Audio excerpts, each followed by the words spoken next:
మనం ఈరోజు సంగెం మండలం, సంగెం విలేజ్ కదా, సంగెం గ్రామంలో మనకు అప్సా వాడినటువంటి రైతు గారు ఉన్నారు. రైతు పేరు వచ్చేసి ఎడ్ల సతీష్ గారు, సంగెం.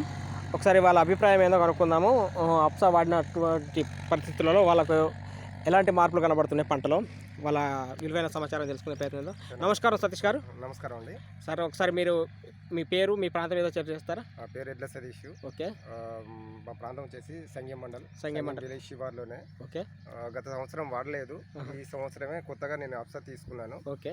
ఈ పక్క వారికి నా చేతిని చూసినట్లయితే ఉంటే కొంచెం పిలకలు కానీ గూడ కానీ బాగానే వచ్చేసింది ఈ సంవత్సరం.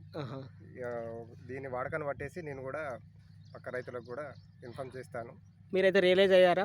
రియలైజ్ అయ్యాను. మీకు ఏమేమి సాగు చేస్తున్నారు పంటలు వస్తే పత్తి అండ్ వరి ఉంది. మరి వరిలో వాడుతున్నారా? వరిలో కూడా వాడుతున్నాం, కాకపోతే నిన్ననే వేసాను. వేసారు, చాలా డిలే అవుతుంది. ఓకే. ఓకే. మీకు దీన్ని ఎవరు పరిచయం చేశారు?